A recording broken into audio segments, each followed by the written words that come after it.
Well, it's that time again. What time is that? It's time to get naked. Like all the way naked? Well, keep your clothes on, but it's time for the Naked Party Time podcast where we get real and raw about life, leadership, and love. While having lots of fun along the way. So what do you say? Are you ready to get naked? Let's do it. Houston, we have a problem. Not only are those the famous words spoken during the Apollo 13 mission, but those are the exact words I went back and wrote in my journal for Monday, March 8th of 2021. And why did I write that down? Well, March 8th was the day that God spoke to my heart that something big was coming for Sabrina and I. A big change was coming. And a few weeks later, out of nowhere, a door opened for us to put our names in as candidates for the senior pastor position at a church in the Houston area, which brought us to where we are today. And on this episode 34 of the Naked Party Time podcast, we get to share publicly where we are going and what church we'll be serving in, as well as talk about some of the details of the last 9 months of our lives that we haven't been able to share yet. If this is your first time listening, or if you've been with us from the beginning or anywhere in between, we are thrilled you are watching on YouTube or listening on your favorite podcast app. My name is Jeff Manis. I am joined, as always, by my wife and my queen, Sabrina. No extra names today. Can you believe we're finally able to share the details? No. It seems crazy, doesn't it? We've been holding this in for so long. When I was reading this, I was like, you can't say that. You can't say that. You can't say that. Like, it just felt so wrong to even read the script that we're finally able to be public. Yeah. Oh, my goodness. Yep. So this last Sunday, January 9th, was my last day as lead pastor of Element Church in Cheyenne, Wyoming. 15 years ago this month, we moved our family of 6 to Cheyenne to start Element Church. At the time, we had 4 kids that were 5 and under. Our daughter Jada being only a few weeks old when we moved here. And I don't recommend planting a church with kids that little. Yeah. After founding the church in 2007, we now find ourselves on the doorstep of another brand new thing. This time our kids are 20, 18 and engaged, going to be married in February, 17 and 15, and it just doesn't seem possible, does it?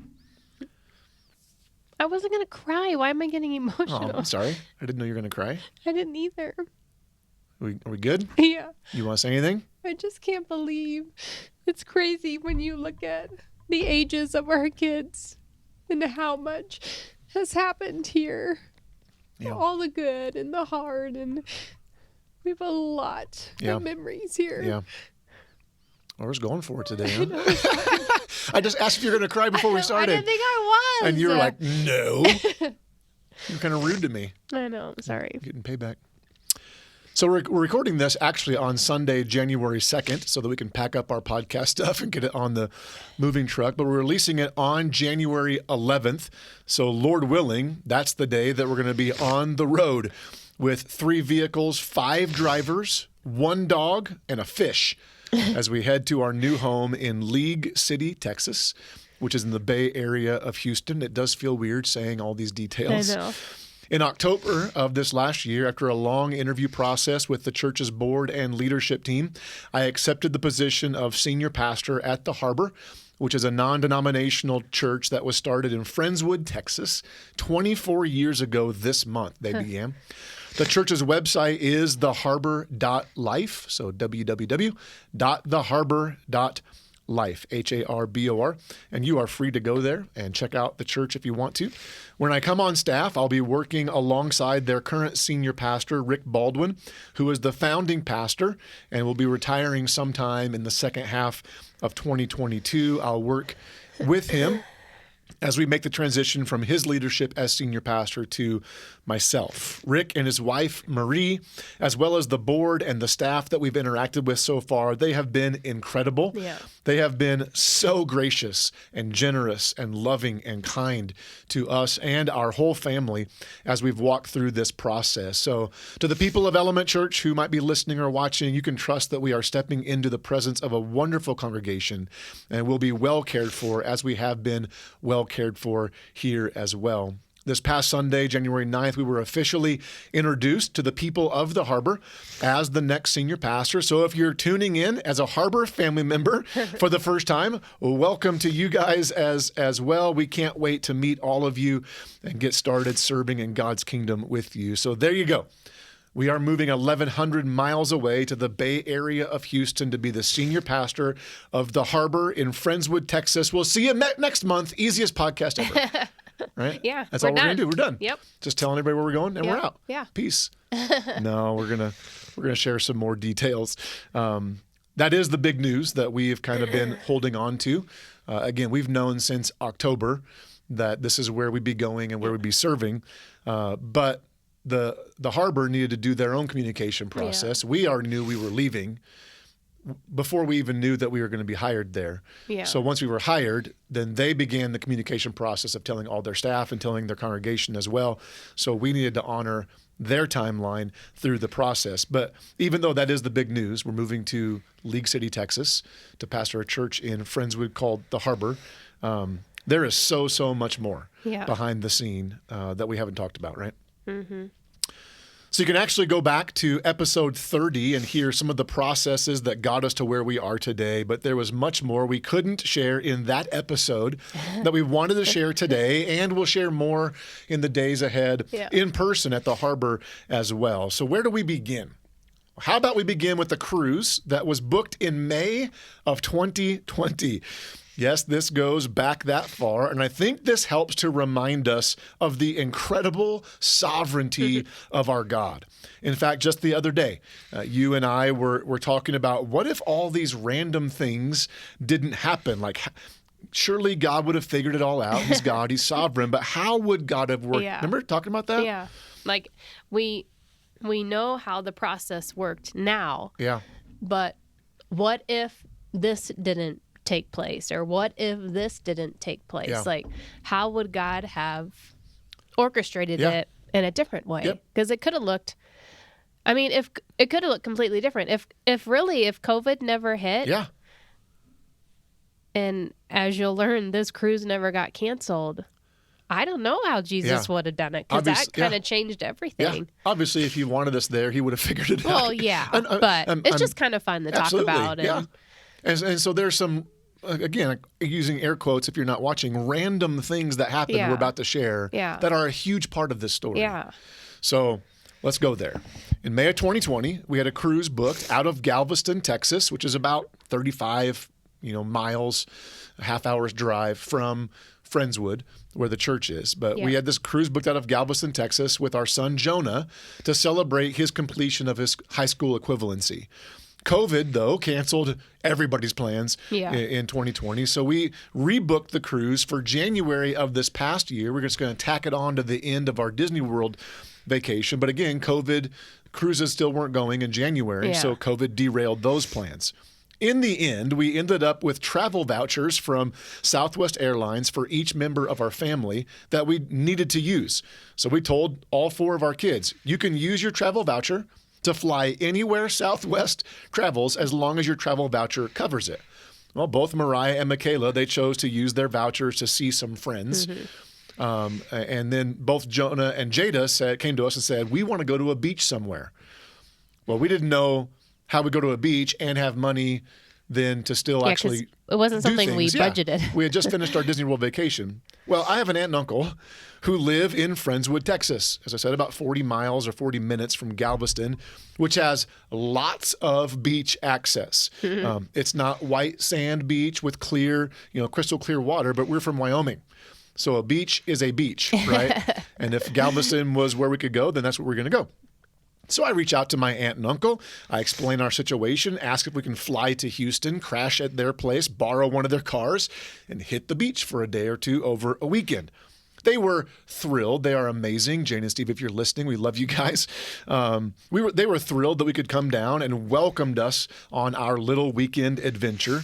That was in January of 2021. We scheduled our trip for a weekend in March of this last year where I wasn't preaching at Element. And I don't remember the exact dates that we went. It was, March 18th? Through the 21st. March 18th through the 21st. So am I good so far? Anything we need to add yet? I don't think so. Okay. So looking back at the story, it's crazy to think about. Like we were only going to Houston because we had these Southwest vouchers. Yeah. We love going to see Jane and Steve any chance we can get, but this was a completely random event. Right. Very random. Very random.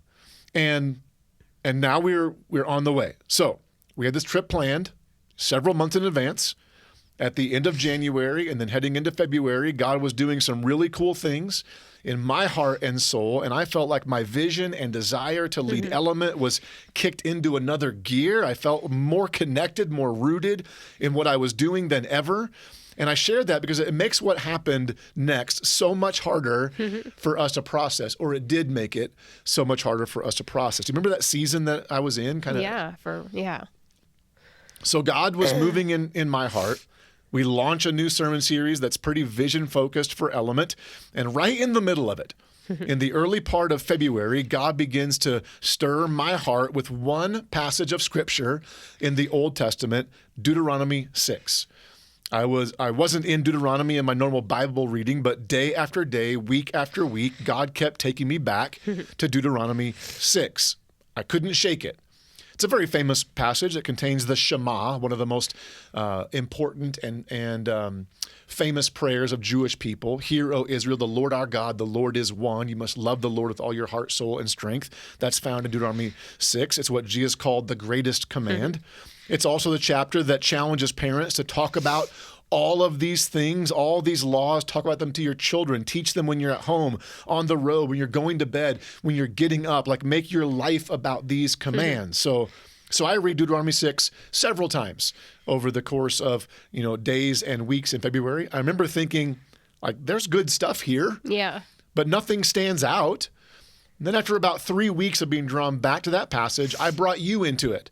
I finally texted you one day from the office. And I told you I've been reading Deuteronomy 6. I asked you to read it. Tell me what you saw. I'm pretty sure you responded with the exact same thing I said. You were like, it's good. I mean, I have most of it highlighted.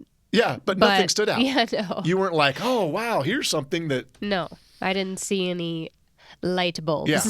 So now you're in the process. We're both feeling drawn to Deuteronomy 6, and we're both looking for something now, like every day. At first, we noticed the chapter talks a lot about kids and grandkids, which was terrifying. Because what did we think, Sabrina? Well, I thought, is one of our kids going to have a kid? I didn't know, like, one of our kids at the time was looking at moving out and living with her boyfriend. And so, I mean, a lot of things can happen. Yep. And so I was just trying to think of, like, the most obvious, and that was the thing that came to my mind. All of our children biologically are childbearing age. Yes. So any four of them could have birthed a child. Jonah can't birth a child, but he can definitely help produce one. Yes. So we literally, it was. I didn't know what else to think. Yeah, neither did I. We're going to be grandparents. That's what literally we wondered if God was preparing us for that. Yeah, that grandparent thing really stuck out to you, and I was like, oh well, maybe we're going to be grandparents this year. Okay, we can do that. So we literally wondered, is God preparing us? Yeah. To be grandparents, like, or for an unwed pregnancy in the family, or something else happening with one of our kids. Yeah. Like, that's initially what we thought. But that didn't seem like it was it. Like, it didn't resonate. It was there as like, well, I guess that could be it. But it didn't resonate with us. And then eventually, this one phrase began to rise to the top. It's repeated multiple times in Deuteronomy 6 in a number of different ways. And it says this: the land you're about to enter and occupy. It's like 4 or 5 times in different ways. Yeah. It's used in that chapter. Then on Monday, March 8th, where I started the podcast with, I was spending time with the Lord, reading Deuteronomy 6 again, and I just got this sense, this feeling from God that something big was coming, that God was bringing us into a new land. I even wrote in my journal, it's something big with our kids, with us moving, or with Element Church. So I felt so overcome by that. I actually went to the bedroom where you were spending time with the Lord that morning. And I tell you, I think something big's coming for us. Like, this is a new land that God is going to bring us into. And we didn't know if that was figurative, like a new land of ministry at Element, or if it was indeed somewhere new. Either way, on that day, we both sat there on our bed, held our hands out and prayed, God, wherever you want us, If you want to move us to a new land, we're yours. But specifically, we prayed, put us where we can do you the most good and where you can do the most good in us and our family. Mm-hmm. At that point, we were not looking for something new. No. We were not looking to move. We loved Cheyenne. We loved Element. Our dream and desire was to finish out our ministry here and retire here. But if God had something else for us, like, we didn't want to miss out on that. Yeah. We were open for God to do whatever he wanted to do. I remember on that day I met Donna and we went for a walk and I was telling her about all this. And I was like, I said, there is no way God's going to move us. It's got to be something else. Yep. Got to be something with our kids. And she didn't tell me at the time, but God said to her, we're moving. Yeah. Yeah, God revealed to her that day. So she knew before we knew, which I love that God, he does that. Yep. He's so sweet. Yep. So that prayer became our daily prayer after March 8th. Lord, if there's a new land for us, please show us. Like, we're available. We just need to, we gotta know it. Yeah. You have to show us a new land because we're not looking for one. So March 18th arrives and our trip to Houston is on. We fly to Hobby Airport, which is about 20 miles or so from my aunt and uncle's house. They pick us up and we head straight to lunch. Both my aunt and uncle have been on staff at the harbor prior to their retirement. They're both retired now. I knew their senior pastor, who founded the church, was approaching his retirement as well. I also knew that my uncle was a part of their search committee to find the successor for their pastor. But at that point, I really knew nothing else about the church. I didn't even know any of that. Yeah. That Uncle Steve was hitting up the search committee. Yeah. So it was so weird when you asked that question. Yeah. I was just like, oh, okay. We had never watched a service online. No, I knew. I didn't follow them on social media. Like, I knew no one on staff or in the church other than my aunt and uncle. You and I had attended the church back when they were Friendswood Community Church, like in 2010. Yeah, because we went on a vacation. You and I went on a vacation to Galveston. Yeah. Stayed at Aunt Jane, Uncle Steve's house. And on that Sunday, we attended, but that was 2010. I don't remember anything from that. Yeah. And again, I did know that they had started their search for a senior pastor to succeed their current and founding pastor because they, he knew, the pastor had said, retirement's coming. He was of the age that retirement was an obvious option. But I assumed that they would find somebody, someone already on the inside or just in their own circle of influence. We were not in their circle of influence at all. So really, as we're riding in the car, just out of genuine curiosity and really to help make conversation, I asked on the way to lunch, you and I are sitting in the back seat. Jonah and Jada are in the third seat. Yeah. Jane and Steve are in the front. I just asked, hey, how's the pastoral succession going? I was just curious. Succession has always been of interest to me because I wanted to make sure that we did a good succession here at Element. Yeah. So I was just curious how it was going.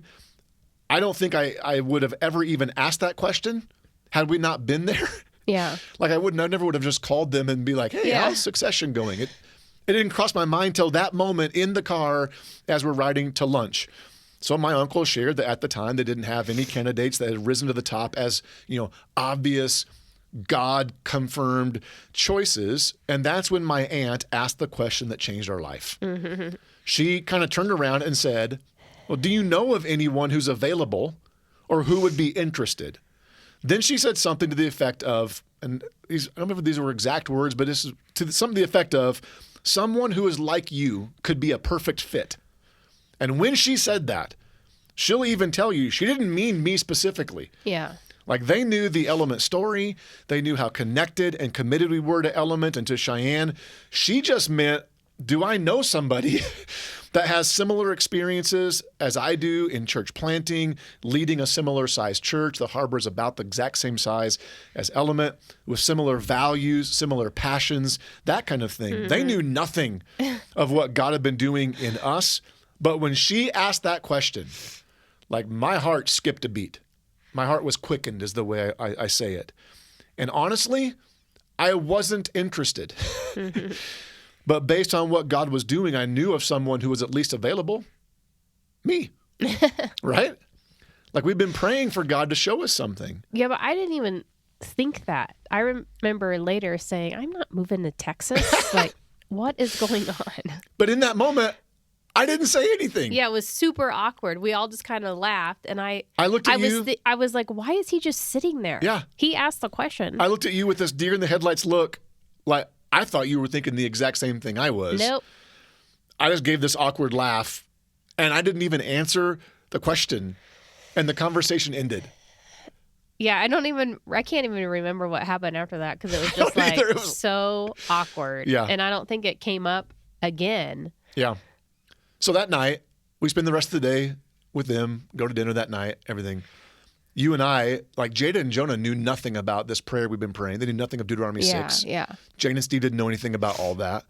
So you and I, like every spare moment we get, what do we do? That night, we got to our room at their house, and we both had this sense that something had started to stir. Yeah. And all we could get out of our mouths was, God, what are you doing? Right? Yeah. I mean, how many times do we say that? I don't know. It was so weird. Like after dinner and we came back to the house and got in bed, we were just laying there and my head was just reeling, trying to comprehend and understand and what. And nothing else had been said since I asked that question, except for, hey, do you know of anybody who's interested? And we were literally asking ourselves, God, what are you doing? It was the weirdest sensation. Yeah.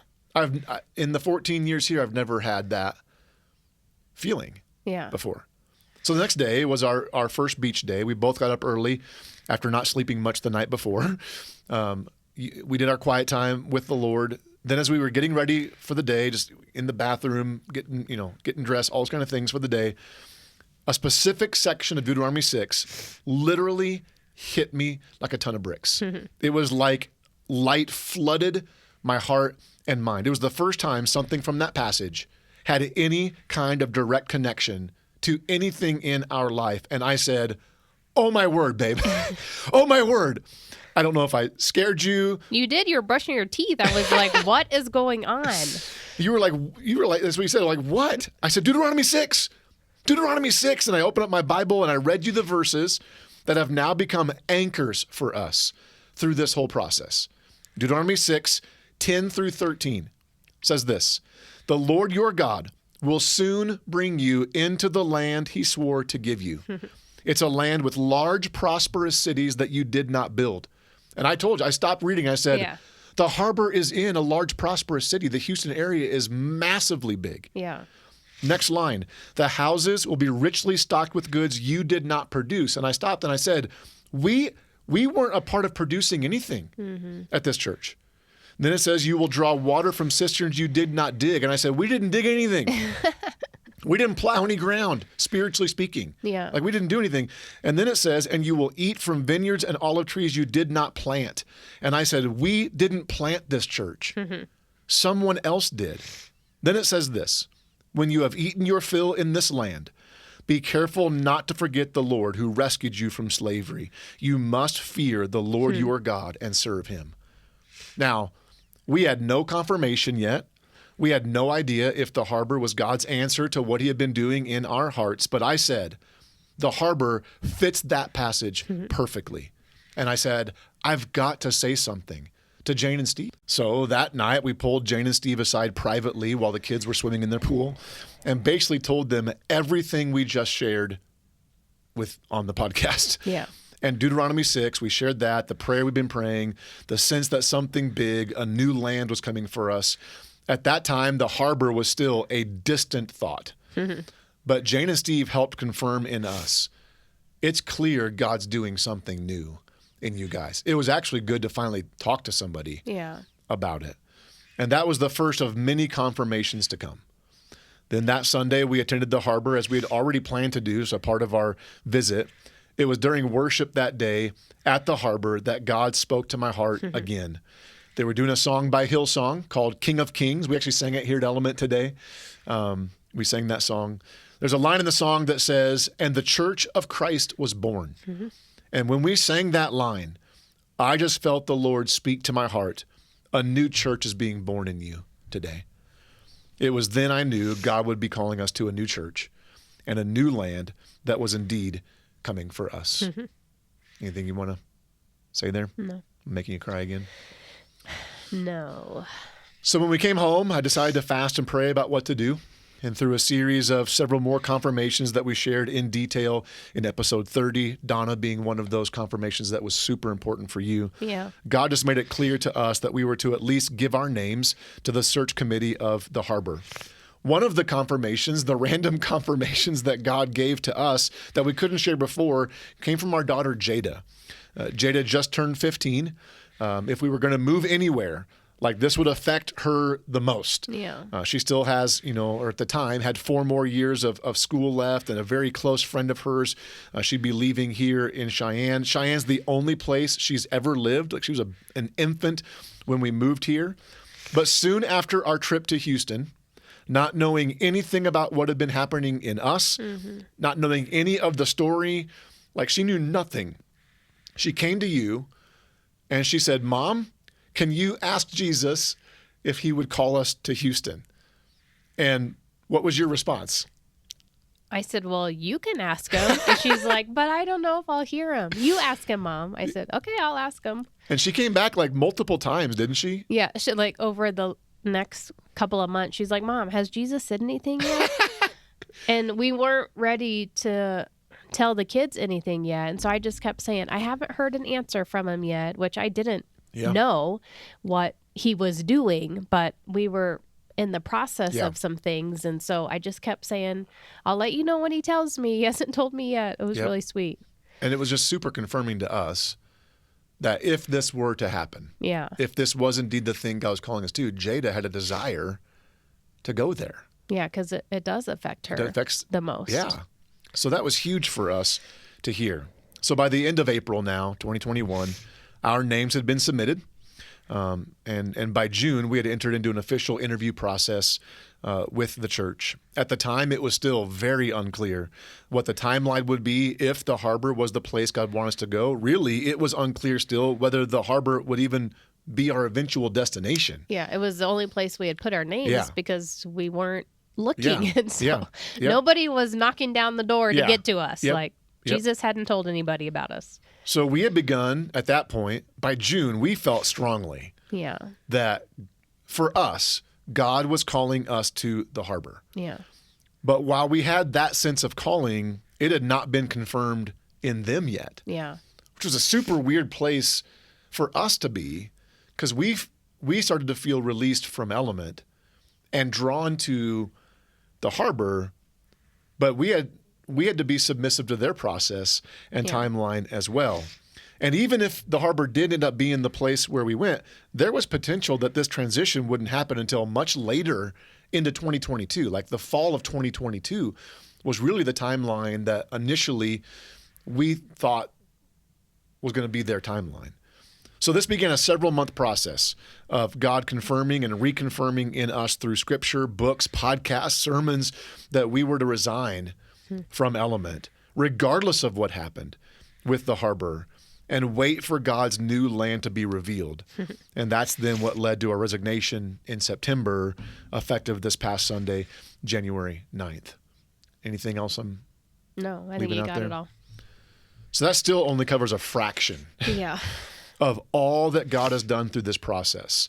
The way God orchestrated the sale of our home, which was incredible. The purchase of our home in League City is a God story in and of itself. League City is a neighboring community to Friendswood. The dozens of times that God gave us scripture about a new land. I mean, almost immediately, other scriptures God was giving me about this new land. Pastor Derry, our interim pastor here at Element, spoke today and shared a story about when God was calling him to something new, and God gave him a scripture repeated times. And I told you, this is exactly what God did for us, repeatedly giving us that scripture. And even just the story of how God's brought so much unity and provision to Element as we go through this. I mean, when you step back and look at it all, really, if you want to go back to January when we booked this trip, all the way through January today, it's remarkable how God brought this all together. It's absolutely amazing. We couldn't have made it up. No.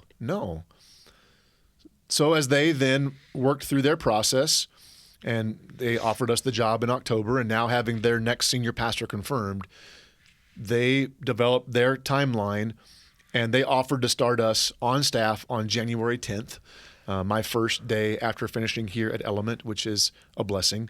We'll begin with a 2-month sabbatical there in the Houston area, which is incredible. We feel so blessed by that. I think that should be an example of how churches bring in pastors.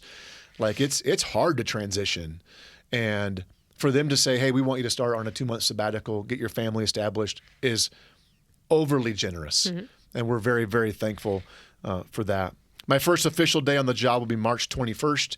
My first Sunday there at the harbor will be March 27th, where Pastor Rick, the current senior pastor, and I are planning on sharing some of the story of how God worked all this out. And my first sermon will be April 24th.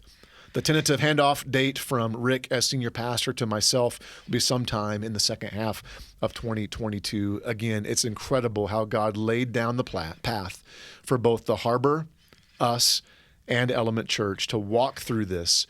Just the other day, I sat down with my journal and went back and read through all the things that God has done, the scriptures he placed in our life, the confirmations, the challenges he gave. It's truly unbelievable. Do you know how many confirmations you have written down since you just read through it? No, for a while I was putting them all into a Word document, and I had 18 pages of confirmations that went all the way back. When I went back and started looking at it, goes all back to 2018. Yeah. When I started praying a prayer in 2018 that I thought was for my retirement. There's a prayer out of Numbers 27 that Moses prayed for God to raise up the next leader for Israel. And I was challenged to start praying for the next leader of Element, thinking it would be 20 years down the road. Yeah. But it was actually on March 8th of 2018, I started praying that prayer. It was on March 8th of 2021 that God confirmed something big's coming. There's a new land I have for you. So 3 years to the day. Crazy. Isn't that crazy? Yeah, that is crazy. And there's other things like that, other dates that were, even dates that match things in Pastor Rick's life. Oh, yeah. It's amazing. And we didn't even get into this, like some of the similarities Yeah, I was just going to say that. between Rick and myself in passions and even the pursuits. Harbor and Element and how we do things. Some of the same words we use are the same. Yeah. And I mean, it's unbelievable. Yeah. It's unbelievable. And I wish there was, we've shared for 33 minutes, and you could share for 30 hours Yeah. the things that God's done through all of this, that I'm sure through the years we'll tell. Eventually the whole story will be told. But, again, the reason we want to do this podcast is, first of all, to share where we're going, but also just to share. We call it random. It's not. Nothing's random to God. God took a canceled cruise to get us to Houston during a time where I would ask my uncle the most random question about how pastoral succession's going. And literally, I just did it to make conversation. Right. Just one introvert trying to talk to an extrovert. Yeah, exactly. That's literally the only reason I asked. We probably had already talked about the weather, so then we didn't know what else to talk about. Yeah, exactly. And that led to a question from my aunt that she had no idea what God was doing in me. But God used all of that to make my heart jump so that I would say something, so that we'd eventually give our names, so that the board could interview us, so that we'd end up in a new land. And it's mind-blowing to me. It's mind-blowing to me. So there you go. A little more of the story behind the story of how God brought us to this place today. To my Element Church family, you will be greatly missed. The last 14 years of ministry have been incredible. And the only reason we would ever leave this place is because of the call of God. And I believe the best is yet to come for you. I've been so proud of how you as a church have walked through this, and I continue to pray that God would raise up for you the right leader at the right time to lead in the right way, and that with the new leader, you'd reach farther, grow deeper, and be healthier than I could ever have possibly imagined. To our new Harbor family, I know most of you just found out about us on January 9th, but we've been praying for you for months. Some of you have been praying for by name. I know Pastor Rick has been an incredible leader and pastor for you. For the last 24 years, he has led with vision, grace, and most of all, with integrity, which is very rare these days. And it is such an honor for me to work alongside Rick and the Harbor team in this transition.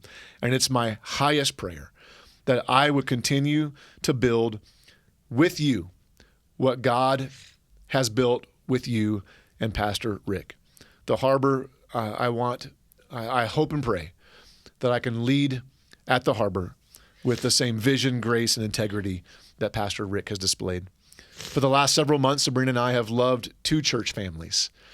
It's been very surreal and incredibly difficult at times, but it's also been so rewarding. You're making me cry. Sorry.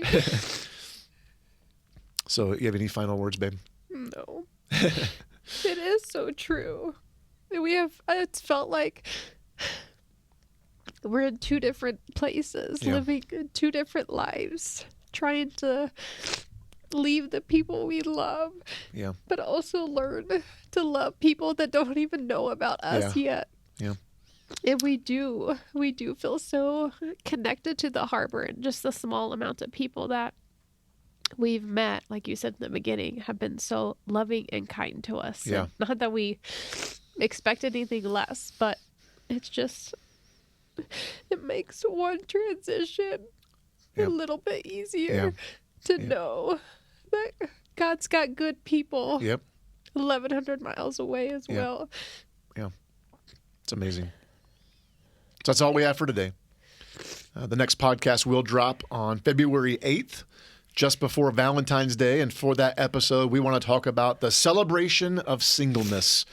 That the goal of life is not marriage or finding your soulmate, even though we often act like it is, even in the church. The goal of life is to walk with a single devotion toward Christ. And we're going to dive into that in that Valentine's Day episode. If you enjoyed today's podcast, or even if you didn't, we'd love to hear from you. You can email us your comments or questions to hello@jeffmanis.com. You can also reach out on social media. Just look up Jeff Manis or Sabrina Manis. You should be able to find us. If you could also like, rate, and review, and share the podcast on all the places, that would help us tremendously. Sabrina, why don't we end like we always do with our marriage mission? We are united in Christ, unstoppable with Christ, and unbreakable because of Christ. Now it's time for you to go get naked and party. We'll see you on the other side. You've been listening to the Naked Party Time podcast. Join us next time as we get real and raw about life, leadership, and love.